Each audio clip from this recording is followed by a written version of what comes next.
Telugu film industry employees federation 24 కార్మిక సంఘాల తరఫున ఈరోజు మా సంఘాల నాయకులతో అందరితో సమావేశం చేయడం జరిగింది. ఈ సమావేశం యొక్క ముఖ్య ఉద్దేశం ఈరోజు ఉదయం లేబర్ కమిషనర్ గారి దగ్గరికి మన తెలుగు ఫిల్మ్ ఛాంబర్ పెద్దలు, నిర్మాతల మండలి పెద్దలు కొందరు వెళ్ళి వారితో మాట్లాడడం జరిగింది. వారికి కొన్ని రూల్స్ చెప్పారు. ఆ రూల్స్ కనుక మాకు ఒప్పుకుంటే మేము వేతనాల పెంపుకి అంగీకరిస్తామని వారు చెప్పారని మా కమిషనర్ గారు ఒక 4 పాయింట్లు చెప్పారు. ఆ 4 పాయింట్లలో ఇప్పుడు 24 శాఖలు అందరినీ పిలిచి దాని మీద చర్చలు జరపడం జరిగింది. దాంట్లో మాకు అసలు ఆ పాయింట్స్ ఏంటనేది కూడా సరిగా ఇంకా లోతుగా అర్థం కాలేదు. కానీ పైకి అయితే మాత్రం కాల్ షీట్ 12 గంటల కాల్ షీటు 6 to 6 గంటల వరకు అని 9 గంటల నుంచి 9 గంటల వరకు అని చెప్పారు. కానీ మేము ఇప్పుడు కూడా 6 గంటల నుంచి 6 గంటలకే పనిచేస్తున్నాం. మరి కాల్ షీట్ మళ్ళీ 9 గంటల నుంచి 9 గంటల వరకు అన్నారు. అసలు దాంట్లో మాకు అర్థం కాలేదు అని మేము వారికి చెప్పడం జరిగింది. తర్వాత వారు మనం ఎప్పుడు కూడా మార్నింగ్ నుంచి మాట్లాడుతున్నట్టుగా నాన్ నెంబర్స్ విషయం ఒకటి మాట్లాడారు. దాని మీద మాకు క్లారిటీ లేదు. నాన్ నెంబర్స్ అంటే ఎవరు, ఎలా తీసుకుంటారు, ఇప్పటికి కూడా మా దగ్గర లేకుండా ఇంకా ఎక్కువ మంది కావాల్సి వస్తే మేము నాన్ నెంబర్లుగా వాళ్ళని మీరు తీసుకుంటున్నా కానీ మేము ఇప్పుడు కూడా అడ్డు చెప్పలేదు. మరి అసలు నాన్ నెంబర్స్ మీద క్లారిటీ ఏంటనేది మళ్ళీ మాకు అర్థం కాక దాన్ని కూడా మేము వారితో మాట్లాడడం జరిగింది. ఇక సండేలు కూడా మేము సింగిల్ కాల్ షీటే ఇస్తాము. హాలిడే రోజు కూడా మాకు కంపల్సరీగా సింగిల్ కాల్ షీట్ ఇస్తాం, డబుల్ కాల్ షీట్ ఇవ్వమని చెప్పి చెప్పారు. ఇక రేషియో గురించి మాట్లాడారు. వాటన్నిటి మీద కూడా మేము చర్చలు జరిపాము. ఆ చర్చలు జరిపిన విషయాన్ని వెంటనే ఛాంబర్ సెక్రటరీ దామోదర్ ప్రసాద్ గారు కూడా చెప్పాము. వారు కూడా మీకు ఇంకా ఏమైనా క్లారిటీ కావాలంటే కనుక రేపు ఉదయం రండి, అంత వివరంగా మీకు వివరిస్తాము మాకు ఏం కావాలనేది. మీరు కనుక అంగీకరిస్తే కనుక మేము వేతనాలు పెంచడానికి నెక్స్ట్ స్టెప్కి వెళ్తామని చెప్పారు. కానీ ఏదేమైనా మాకు వేతనాలు పెంపు అనేది మాకు ముఖ్యం, అది ఏంటో చెప్పండి అని చెప్పి మేము వారికి చెప్పాము. వారు రేపు ఉదయం మమ్మల్ని రమ్మన్నారు. మరి రేపు ఉదయం ఛాంబర్కి వెళ్ళి అసలు ఈ పాయింట్లు ఏంటి, పాయింట్లో ఉన్న డెప్త్ ఏంటి, అసలు వాళ్ళు ఏం కావాలనుకుంటున్నారో కనుక వారు వివరంగా చెప్తే అది మా సభ్యులందరూ కూడా మాకు ఎలా ఒప్పుకోవాలి, ఎలా ఒప్పుకోకూడదని కూడా మాకు చెప్పారు. ఇక తదనంతరం ఇంక మళ్ళా 24 కార్మిక సంఘాల నాయకులు అందరూ కూడా కలిసి మాట్లాడేది ఏమి ఉండదు. మాకు కొన్ని పాయింట్లు అన్ని చెప్పారు. ఆ పాయింట్ల మీద మేము వెళ్ళి ఆ పాయింట్లు కనుక అయితే అక్కడే మమ్మల్ని ఒప్పుకొని రమ్మన్నారు. లేదు అలా కాకుండా ఇంకేమైనా కనుక వారు చెప్తే మాత్రమే మమ్మల్ని పిలిచి చెప్పమని మా నాయకులు చెప్పడం జరిగింది. ఏదైనా సరే మనందరం కూడా మాట్లాడుకునేది 24 శాఖల్లో ఉన్న సుమారు 24,000 మంది కార్మికుల గురించి ఏది చేసినా ఇది ఏ ఒక్క స్వార్థం కోసం, ఎవరు ఒక్క స్వార్థం కోసం చేసేది కాదు. కావాలని ఎవరు కూడా కార్మికుల మధ్య ఎన్నో రకాలుగా మాట్లాడతారు. కానీ అవన్నీ కూడా అందరం కూడా ఏకపక్షంగా ఉన్నాం, ఏకాభిప్రాయంతో ఉన్నాం. దాని మీద జరగబోయే పరిణామాలు ఏదన్నా సరే మన యూనియన్లో ఉన్న కార్మికులందరికీ న్యాయం జరిగే విధంగా, అలాగే నిర్మాతలు కూడా బాగుండాలనే మేము మాట్లాడుకోవడం జరిగింది. కానీ ఏదన్నా సరే సమస్యలు లేకుండా, ఎటువంటి సమస్యలు లేకుండా వారికి కానీ నిర్మాతలకు కానీ మాకు ఇటు వర్కర్స్కి కానీ ఏ ఒక్క సమస్యలు లేకుండా సమస్య పరిష్కరించుకుందామనే భావంతో మేము ముందుకెళ్తున్నాం. ఆ భావంతో వాళ్ళు కూడా వస్తారని మేము భావిస్తున్నాం. ఏదైతే 4 పాయింట్లు చెప్పారో ఆ 4 పాయింట్లు కూడా మేము సుదీర్ఘంగా చర్చించిన తర్వాత రేపు ఉదయం మాకు దాని మీద ఉన్న కొన్ని డౌట్స్ని ఆ ఛాంబర్ వారితో మాట్లాడిన తర్వాత అంతిమంగా రేపు పరిష్కారం అయిద్దని మేము భావిస్తున్నాం. అయితే ప్రొడ్యూసర్ స్కిల్స్ లేని వాళ్ళంతా ఇక్కడ ఉన్నారు, అందుకే మేము బాంబే నుంచి తెచ్చుకుంటే ఇట్లా మాట్లాడారు కదా, దాని మీద ఏం స్పందిస్తారు? నేను దానికి ఒకటే అండి, ఇప్పుడు అన్ని మీడియా మిత్రులు ఉన్నారు కాబట్టి నేను ఒకటే ప్రశ్న వారికి కూడా వేసేది. వారికి నేను నిర్మాత గురించి పేరు పెట్టి మాట్లాడినాను, ఎందుకంటే అందరూ మాకు ఫ్యామిలీ సభ్యులు కాబట్టి.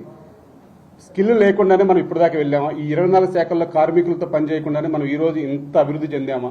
స్కిల్ లేరు అనే పదం మాత్రం మేము అంగీకరించాం. ఒకవేళ స్కిల్ లేరు అంటే ఎలా లేరో, ఏమి లేరో మాకు చెప్పాలి వివరంగా. మేము దాని మీద స్కిల్ లేరు అంటే ఎలా లేరో చెప్తే మేము దాన్ని ఏ యూనియన్ అయినా సరే అభివృద్ధి చేయడానికి ఇప్పుడు సిద్ధంగా ఉంటుంది. ఆ స్కిల్ ఎట్లా కావాలని చెప్పేసి మనం కూడా ఇప్పుడు మనం ఇండస్ట్రీలో ఒక సంస్థ అన్నాం, సంస్థలో ఏ స్కిల్ కావాలో మాకు చెప్తే ఫెడరేషన్ ఇప్పుడే డెవలప్ చేయడానికి సిద్ధంగా ఉంది. ఆ స్కిల్ని డెవలప్ చేస్తూనే ఉన్నాం. ఇంకా ఎలా కావాలన్నా సరే మేము అందించడానికి సిద్ధంగా ఉన్నాం.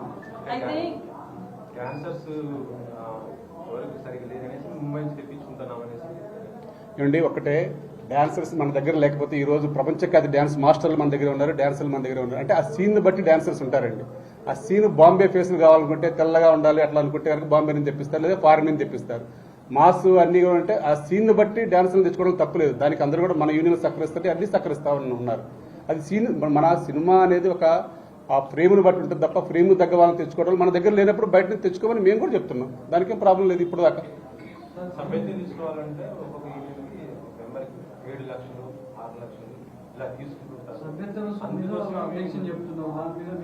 ఎస్ ఒకటే అండి, సభ్యత్వ రుసుము గురించి మార్నింగ్ నుంచి కూడా అంటే సభ్యత్వ రుసుములు అనేది మా యూనియన్స్ యొక్క అంతర్గత వ్యవహారం. ఏ యూనియన్లో అయినా సభ్యత్వం జాయిన్ కావాలంటే లేబర్ యాక్ట్ ప్రకారం ఒక ఫీజు ఉంటుందండి. ఎవరికైనా ఒక సభ్యత్వం రేటు ఒక మినిమం ఉంటుంది. ఆ మినిమం మాత్రమే తీసుకుంటారు. మిగతా ఏది తీసుకున్నా కార్మిక సంక్షేమం కోసం ఒక డెవలప్మెంట్ ఫండ్ రూపంలో కార్పొరేట్ ఫండ్ రూపంలో తీసుకుంటారే కానీ స్కిల్ ఉన్న వ్యక్తికి నువ్వు ఇది కడితేనే నీకు మా యూనియన్లో సభ్యత్వం ఇస్తామని ఎవరు చెప్పరండి. వారిని కావాలంటే నీకు ఇట్లా ఈ సంక్షేమ పథకాలు కావాలంటే ఇది కట్టండి, షూటింగ్ చేసుకుంటానే కట్టండి అంటారు తప్ప ఎవరైనా సరే మొత్తం కూడా ఒకటేసారి సింగిల్ పేమెంట్ కట్టి నువ్వు కడితేనే మీకు సభ్యత్వం ఇస్తాం, లేకపోతే నీకు అతని స్కిల్ ఉండి కూడా అతని స్కిల్ తొక్కడానికి ఏ యూనియన్ ప్రయత్నం చేయదండి. ఎందుకంటే ఎంత స్కిల్ ఉంటే అంత యూనియన్లో సభ్యులుగా ఉంటే ఆ యూనియన్కి మంచి పేరు వస్తున్న విధంగానే ముందుకెళ్తుంది తప్ప ఈ మాట్లాడితే ఆ యూనియన్లో సంక్షేమంగా తీసుకున్న వాళ్ళు ఏ ఒక్క యూనియన్ మీరు చెప్పిన రేట్లు తీసుకున్న వాళ్ళు ఎవరున్నా సరే వారికి ఎవరైనా సరే ఆ కుటుంబంలో ఒక ఏ చిన్న ప్రాబ్లం ఉన్నా సరే అండగా నిలబడిద్దండి. తర్వాత ఎవరు అండగా నిలబడతారు? ఇప్పుడు ఈ రోజు ఒక హాస్పిటల్లో ఉన్నారంటే స్పాట్లో అర్ధరాత్రి ఆ యూనియన్ నాయకులు పోయి 50,000 లక్ష అంటే వారి సంబంధిత కార్డు వాల్యూని బట్టి వాళ్ళకి డిసైడ్ చేస్తారండి ఆ యూనియన్ అంతర్గత వ్యవహారంగా. వెంటనే పోయి హాస్పిటల్కి ఇలా అమౌంట్ ఇస్తారు. ఇంట్లో పెళ్లి అంటే ఒక అడ్వాన్స్ రూపంలో ఇస్తారు, ప్లస్ మళ్ళీ పెళ్లి కానుక అని చెప్పిస్తారు. మళ్ళీ ఏదైనా కాన్ప అయితే వాళ్ళ ఇంట్లో పిల్లలు కాన్పని కానీ కాన్ప అని ఇస్తారు. ఎవరైనా అకస్మాత్తుగా మన ఇంట్లో ఆ కార్మికుడు చనిపోతే సుమారు ఒక 10 లక్షల రూపాయల దాకా ఇచ్చే యూనియన్లు కూడా ఉన్నాయండి. అట్లా ఒక సంక్షేమం బట్టి ఆ యూనియన్ బట్టి చేసుకుంటూ వెళ్తారు తప్ప ఒక కుటుంబంలాగా యూనియన్లో సభ్యులు అందరూ కలిసి వేసుకొని అది చేసుకుంటారు. దానికి ఇప్పుడు కూడా మళ్ళీ ప్రతి సంవత్సరం ఇన్సూరెన్స్లు కట్టిస్తారు. ఇవన్నీ ఉంటాయండి. ఇవన్నీ కూడా ఇప్పుడు ఓన్లీ సభ్యత్వ కార్డు మీద ఇవన్నీ రావు కదండి. ఇవన్నీ కావాలన్న వాళ్ళకి ఇస్తారే తప్ప దాన్ని అడ్డం పెట్టి స్కిల్ ఎక్కడ కూడా తొక్కేసిన యూనియన్ ఏది లేదండి. అలా అనుకుంటే ఇప్పుడు ఇక్కడ చాలా మందికి ఇంకా స్కిల్ డెవలప్ చేయడానికి స్కిల్ లేకపోతే మీరు ఒకటే ఉదాహరణ అండి, మీకు ఫైట్ మాస్టర్లు డాన్సర్లు లేరన్నారు. ఒకప్పుడు నిజంగా మన దగ్గర ఎవరు లేరు, సరిగా మనకు షూటింగ్లు చెప్పగా సరిగా ప్రోత్సహించగా ఉన్నారు. తర్వాత ప్రెస్టేజ్గా తీసుకొని ఇదే ఫైటర్లు కానీ ఇదే డాన్సర్లు కానీ కష్టపడి ఈరోజు అంతర్జాతీయ ఫైట్ మాస్టర్లు అంతర్జాతీయ డాన్స్ మాస్టర్లు అయ్యారండి. మన తెలుగు నుంచే ఈరోజు హిందీ కానీ తమిళ్ కానీ కన్నడ కానీ మొత్తం నడిచేదంతా మన దగ్గర నుంచే నడుస్తుంది. మరి ఇక స్కిల్ ఎక్కడ లేదు ఇక్కడ.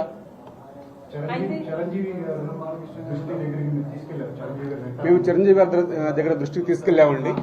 వారు ఏంటంటే ఈ రోజు మేము లేబర్ కమిషన్ దగ్గరికి వెళ్తున్నామని చెప్పి వారు చెప్పారు కాబట్టి ఇంకా అక్కడే పరిష్కారం అయితే కనుక ఇంకా బాగుంటుందని చెప్పేసి వారు కూడా చెప్పారు. అక్కడ పరిష్కారం కాకపోతే మేము ఒక 2 రోజుల్లో పిలుస్తా ఉన్నారు. ఎందుకంటే 2 రోజుల్లో షార్ట్ అవుట్ చేయమని ఛాంబర్ పెద్ద నేను ఎవరైతే వెళ్ళారో వారికి చెప్పారు. వారు కూడా మాట్లాడుతూ ఉన్నారు. ఇక్కడ కానప్పుడు మాత్రం చిరంజీవి గారు పిలుస్తామని చెప్పారు. దాని ప్రకారం చిరంజీవి గారి దగ్గర నుంచి పిలుపు అయితే వస్తుంది, కంపల్సరీ మేము వెళ్తాం. ఇప్పుడు ఒక పెద్ద దిగ్గుగా ఆయన 2 పక్షాలుగా ఆలోచించి చేస్తారు కాబట్టి మీకు కార్మికుల పక్షాన్ని ఆయన కూడా బాగా తెలుసు కాబట్టి ఆయన ఇప్పుడు కూడా కార్మికుల పక్షాన్ని ఉంటారని భావిస్తున్నాం. అలాగే నిర్మాత మేమే చెప్తున్నామండి, మేము నిర్మాత కూడా బాగుండాలంటున్నాం. కాబట్టి చిరంజీవి గారు ఏం చెప్పినా ఒక అనుకూలంగా మా వర్కర్స్ అందరికీ అనుకూలంగా చెప్తే మేము కంపల్సరీ ఒప్పుకుంటామండి.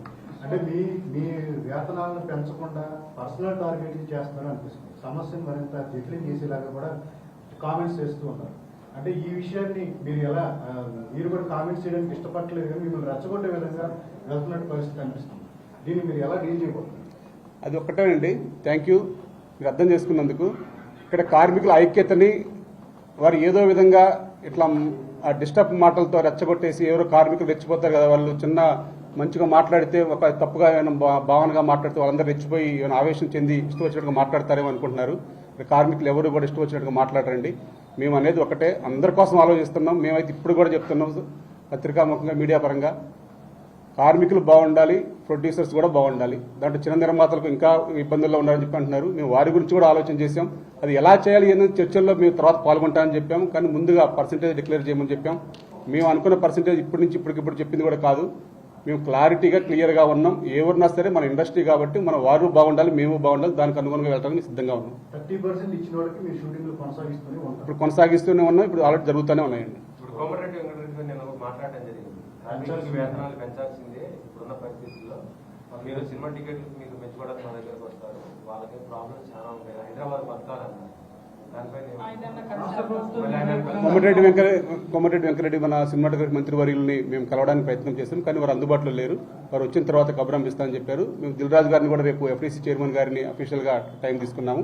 వారు మధ్యాహ్నం రమ్మని చెప్పారు. అది ఏ టైమో చూసుకొని మేము అందరం కూడా 24 కార్మిక సంఘాల నాయకులందరూ కూడా దిల్ రాజు గారి దగ్గరికి ఎఫ్డీసీ చైర్మన్ హోదాలో సార్ని కలవడానికి ప్లాన్ చేస్తున్నాం. వారు టైం చెప్తున్నారు. టైం చెప్పాక రేపైతే వారిని కలుస్తాము. అంటే మంత్రి గారు దిల్ రాజు గారికి చెప్పారని చెప్పారు కాబట్టి వారి దగ్గర కూడా వెళ్ళి మేము వారిని కూడా కలుస్తామండి. మంత్రి గారు హైదరాబాద్ వచ్చాక మంత్రి గారు కూడా కలుస్తాం.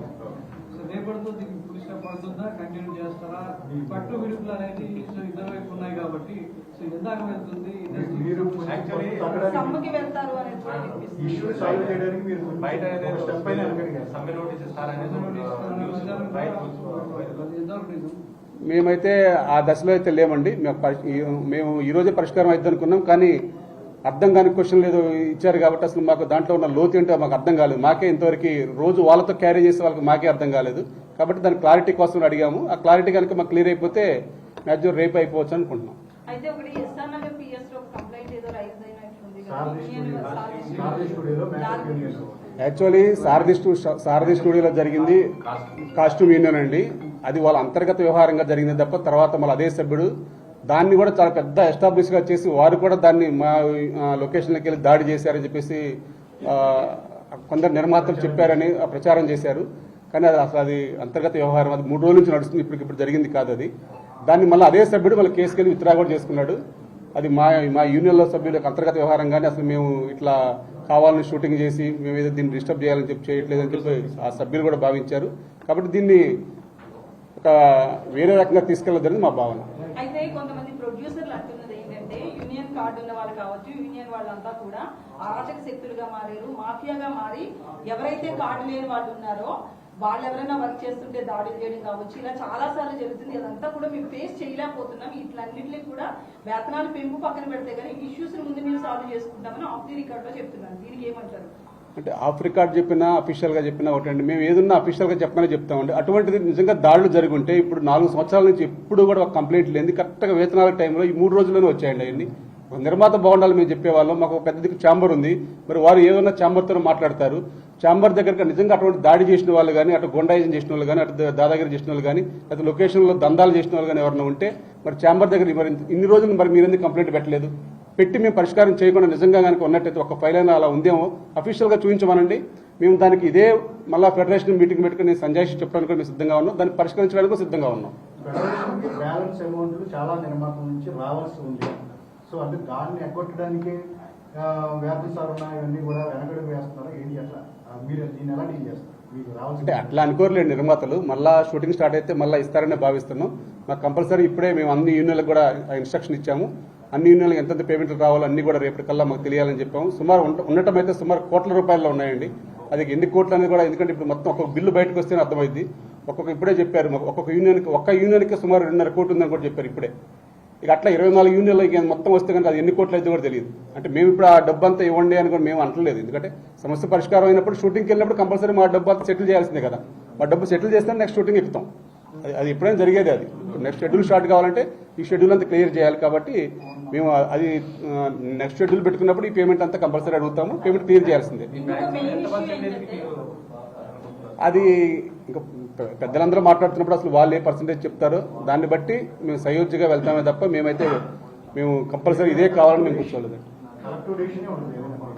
ఏదైనా సరే కార్మికులకి అందరికీ కూడా సంతోషపరంగా ఉండేటట్టుగా ఉంటే మేము ఒప్పుకోవడానికి ఎప్పుడైనా సిద్ధమే. అయితే వీళ్ళు సెపరేట్ గా స్కిల్స్ డెవలప్మెంట్ అని ఒకటి పెడతాము, కార్డు లేని వాళ్ళందరినీ ప్రోత్సహిస్తాం అంటున్నారు కదా, దాని మీద మీరు ఏమంటారు? నేను ఒకటే అండి, ఈ రోజున్న మన కుటుంబంలో ఉన్న సభ్యుల్ని డెవలప్ చేసుకొని ఇంకా అభివృద్ధి చేయాలనుకుంటారు తప్ప ఈ రోజు మమ్మల్ని వాడుకున్నారంట మేము. రేపొద్దున వాళ్ళని కూడా కొందరు సినిమా ఇండస్ట్రీ మీద రంగంతో కొత్తగా వస్తారు, వారిని కూడా కొన్ని రోజులు ఇలాగే వాడతారు. తర్వాత వాళ్ళు కూడా వేతనాలు అడిగినప్పుడు వాళ్ళు కాదని ఇంకొకరు తీసుకొస్తారా? ఇప్పుడు ఉన్న స్కిల్ ఉందనే చెప్తున్నా. స్కిల్ లేకపోతే కొత్త వాళ్ళని ఇక్కడ ఎలా డెవలప్ చేయాలని చెప్పి ఆలోచించాలి తప్ప.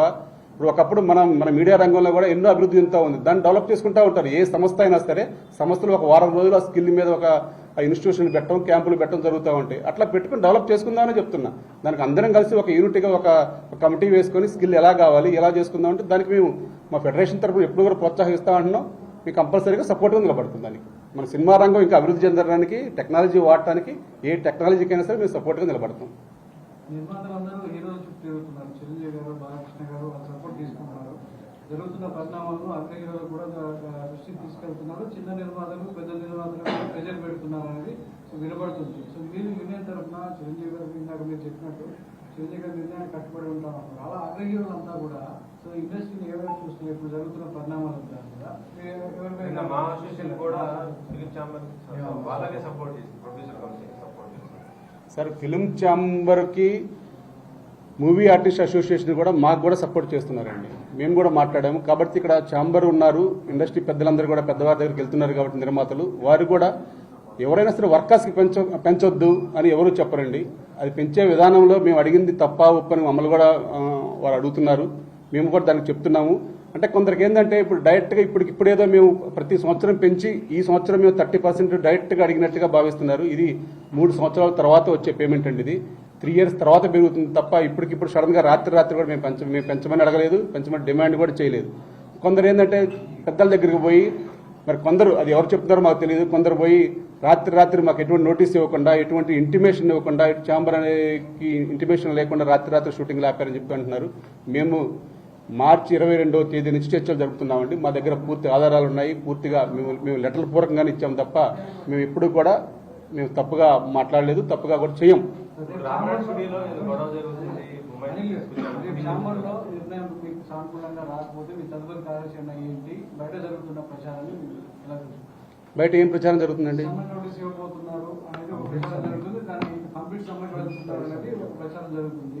అంటే నిర్మాతలు మీకు సానుకూలంగా మీరు అనుకున్న వేతన పెంపు అనుకూలంగా లేదు.